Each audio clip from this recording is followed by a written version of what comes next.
Ya, hari yang paling menentukan di antara semua hari di pekan ini adalah saat rilis data CPI atau Consumer Price Index, di mana kategorinya ini adalah high impact, dan kita akan melihat apakah efek dari yang diputuskan oleh Fed, lalu kemudian akhirnya yang dikhawatirkan oleh market, apakah ini akan menjadi kontradiksi dengan keputusan tersebut atau tidak. Yang jelas, inflasi judul utama yang menjadi kekhawatiran termasuk bagi para ekonom. Karena kalau misalkan kita bicara tentang inflasi, maka yang dikhawatirkan adalah kemungkinan ekonomi kembali terpuruk, dan itu sempat diingatkan oleh beberapa pihak. Tapi Fed tetap bersikeras bahwasanya inflasi hanya bersifat sementara, dan mereka hanya melihat ini adalah gangguan dari rantai pasokan.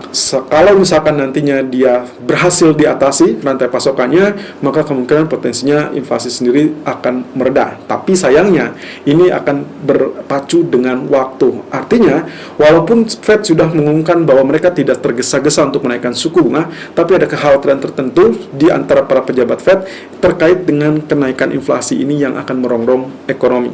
Tapi Powell memiliki alasan. Salah satunya selain dengan adanya gangguan rantai pasokan, yang kedua adalah tinjauan utama bukan di data-data utama, melainkan kepada sektor tenaga kerja. Powell memiliki keyakinan bahwasanya tenaga kerja atau sektor ketenagakerjaan itu masih memiliki peluang ataupun ruang untuk kembali menguat atau jauh lebih menguat dari kondisi saat ini yang menurut dia relatif stagnan atau relatif melambat.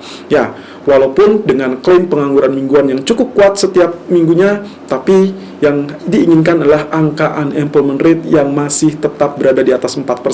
Padahal Powell menginginkan di bawah 4% atau ya at least mendekati dengan angka pra-pandemi atau sebelum pandemi di kisaran 3,4%. Kita sudah lihat data tersebut di waktu hari Jumat berbarengan dengan rilis data non-farm payroll, ternyata hanya 4,6%, walaupun dikategorikan lebih kuat atau setidaknya menguat dari 4,7% expectation atau bahkan dari previous di 4,8%, tapi ini tidak cukup untuk mendorong atau bahkan meyakinkan Fed untuk segera bertindak.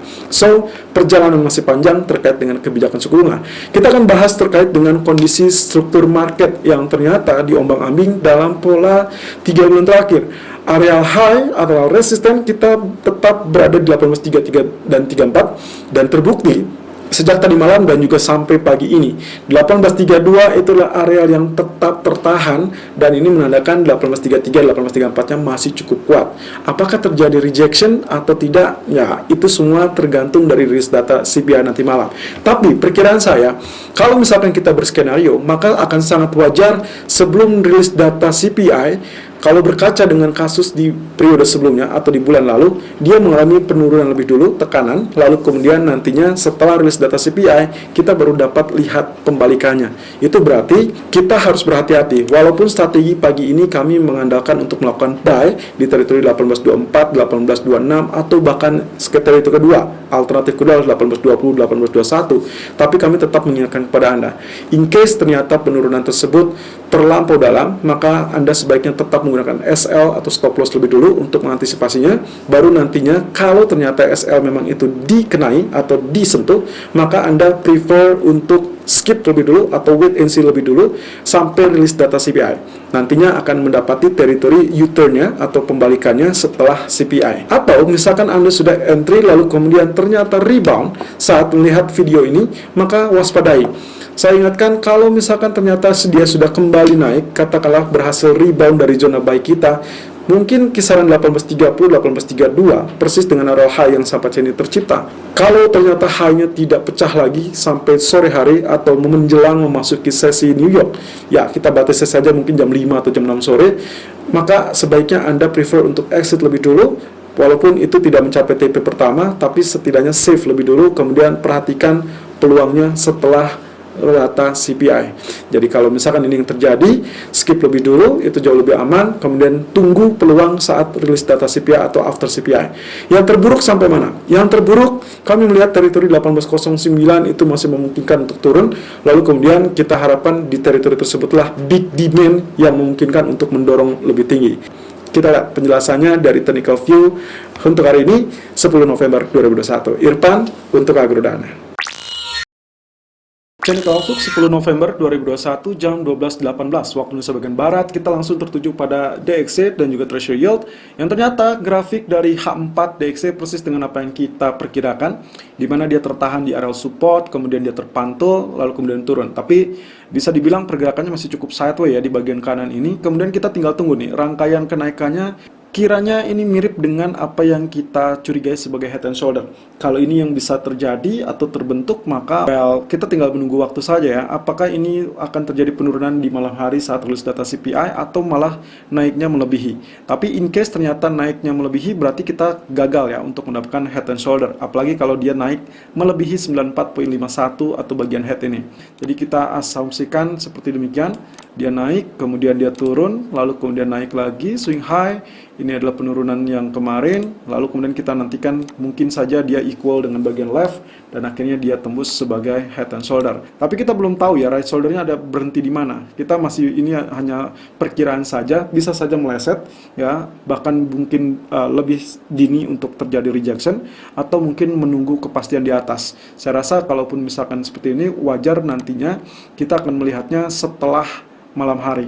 Nah, di sisi lain, kalau kita perhatikan dari grafik daily-nya, kecenderungannya adalah kita masih dalam tahapan seperti ini, maka kemungkinan potensi pergerakan ini relatif lebih bisa untuk terjadi pola reversal lebih dulu ya. Ini dikarenakan pola candlenya cukup sedikit atau kecil, walaupun sebelumnya kita sempat mendapatkan evening star ya. Kalau kita lihat dari bagian Treasury Yield, ternyata minat terhadap obligasi memang kemarin agak sedikit turun, sehingga kita lihat ternyata dia berbalik ya.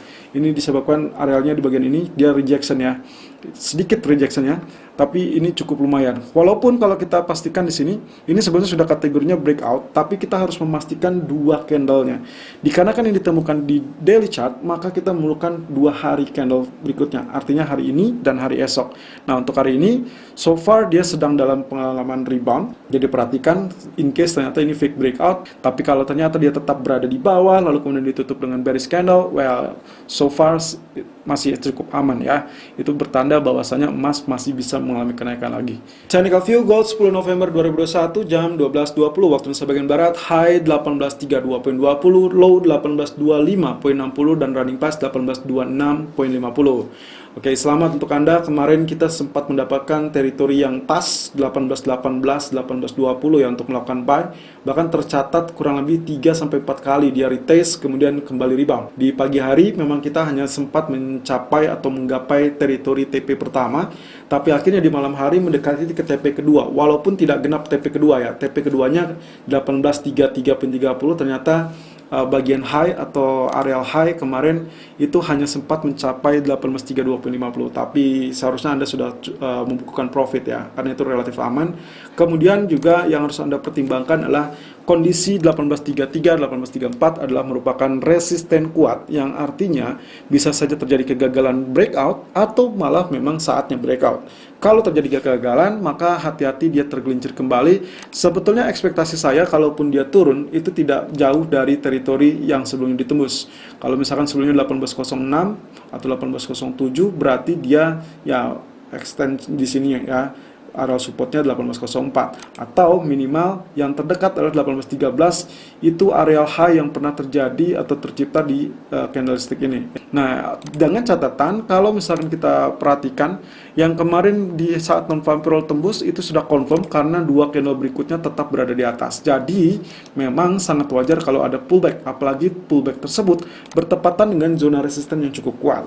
Nah, tapi ekspektasi besarnya adalah terkait dengan potential inverse head and shoulder yang cukup besar, big inverse head and shoulder yang pernah kita bahas dalam 2 bulan terakhir. 2 bulan lalu kami sempat menayangkan, lalu kemudian 1 minggu sebelum non-farm payroll ataupun sebelum FOMC kami sempat mengingatkan kembali bagian left, bagian head, bagian right shoulder, dan waktu terjadi penurunan pun ini dikategorikannya tidak terlalu berbahaya karena dia masih tetap dalam jalur ya, inilah trend line-nya. Kalau misalkan terjadi kenaikan, bagaimana? Kenaikan yang terdekat adalah target ini. Inilah tanggal 10 Mei 2021 di 1845.20, atau kalau misalkan berhasil lanjut kenaikan, maka dia akan berada di kisaran 1870, 1871. Nah, menurut saya skenario untuk nanti malam ini terkait dengan apa yang terjadi atau yang kita harapkan dari potensi grafik K4. Nah, kalau kita perhatikan, kemarin kita sempat sampaikan ekspektasi lanjutannya adalah kenaikan sampai zona FE 161.8 itu di 1848. Kenapa? Sudah dijelaskan pula bahwasannya itu membuka jalur untuk Elliott Wave ketiga. Wave ketiganya adalah syaratnya adalah kurang lebih 161.8% dari wave 1 panjangnya. Artinya 2 kali lipat dari wave 1. Kita sudah gunakan alat bantunya adalah Fibonacci expansion. Ya, bagian pertama, wave pertama di sini, kemudian extension yang keduanya saya asumsikan waktu dia pullback sebelum atau saat rilis data non-farm payroll. Kemudian juga kalau misalkan kita lihat memang ekspektasinya adalah penurunan hanya tertahan di zona FE 100% yang berarti pula sebagai zona pullback. Lalu kemudian dia melanjutkan kenaikan. Nah, kemudian yang kita nanti harus waspadai juga kondisi dari MACD. Kalau Anda menggunakan MACD, ini ternyata sudah dalam posisi puncak, kemudian juga volume dari bar dari histogram ini sudah cukup tinggi ya, dan relatif flat. Saya khawatir nantinya kalau misalkan dia mulai berkurang, turun, maka ini kita asumsikan ini sudah cross dan akhirnya dia akan mulai penurunan. Sehingga walaupun kami bullish, kami tetap mewaspadai kemungkinan potensi penurunan.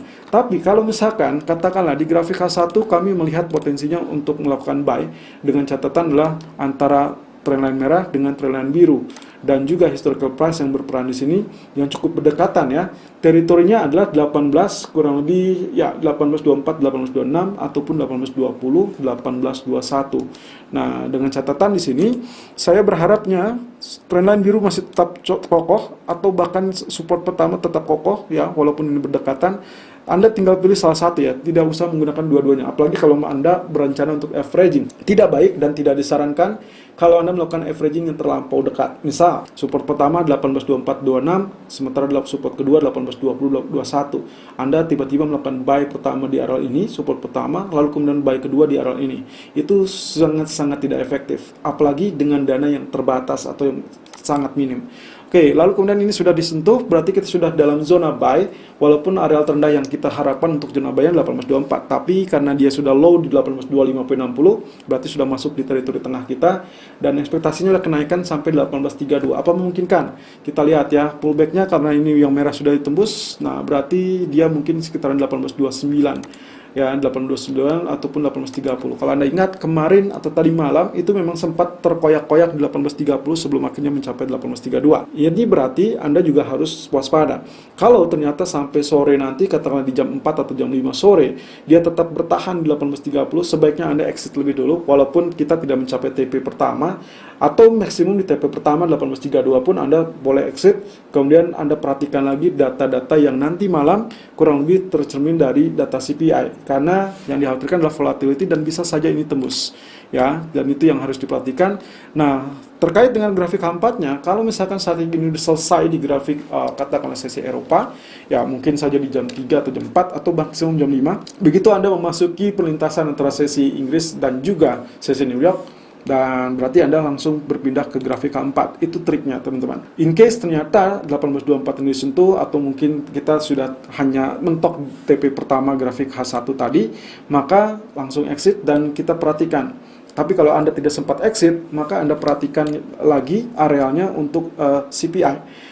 Kemungkinan swing low-nya bisa saja mengalami pertahanan yang paling ampuh di 1818 atau 1811 atau bahkan 1809. Memang relatif berdekatan karena kalau Anda ingat beberapa waktu lalu memang areal ini termasuk resisten yang terlampau dekat.